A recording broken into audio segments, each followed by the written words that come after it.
Hey guys, my name is Naomi, also known as One Authentic Heart, blogging and vlogging at www.oneauthenticheart.com. Thank you so much for tuning in to today's video.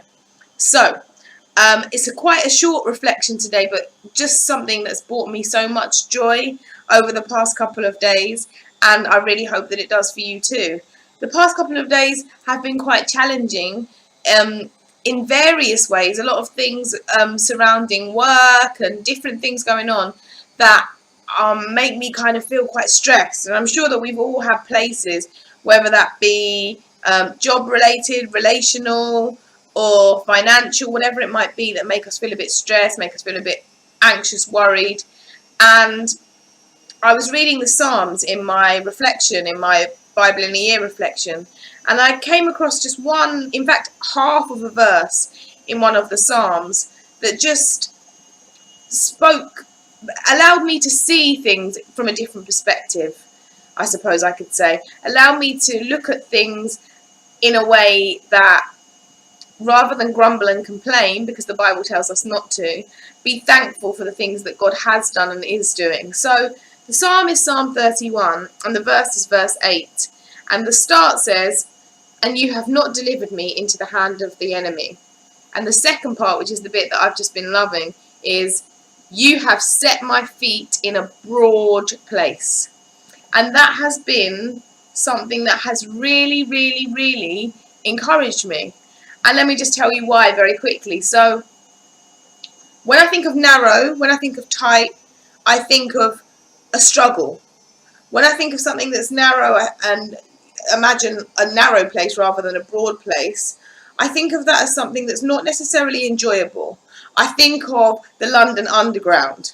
That's a narrow place where every next person is squished up against you and you're just kind of like, okay. When I used to commute from North London to Croydon and have to do that twice a day, it was a narrow place.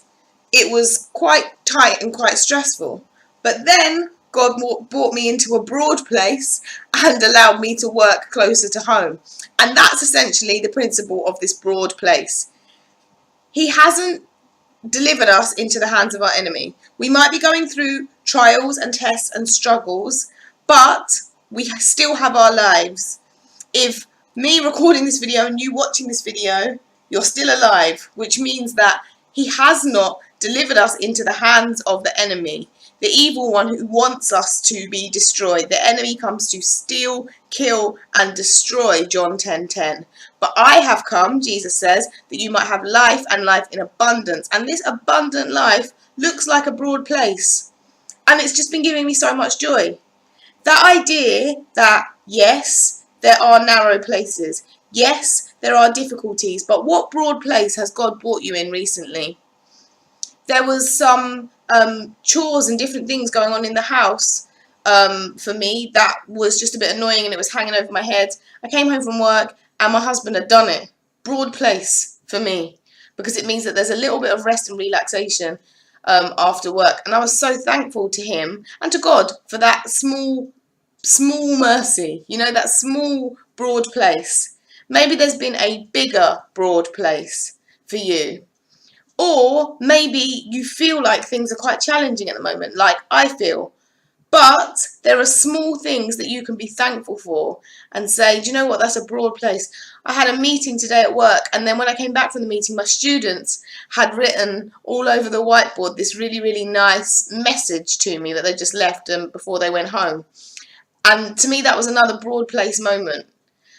And these are the sort of things that make me just feel thankful.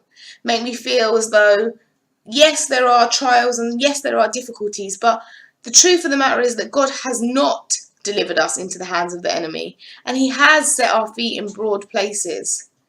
Rather than looking at things with an attitude of grumbling, with an attitude of complaining, sorry about my washing machine, rather than looking at things with an attitude of grumbling and an attitude of complaining, what can we look at from a perspective of thanksgiving?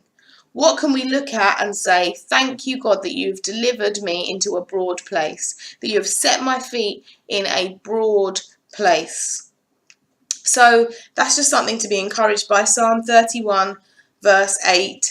Do read it and do claim those broad places of your life, the areas where there might be loads of difficulties going on. The enemy might be attacking on every side, but there might be that small victory, that small glimmer of hope, that small thing where you say, broad place.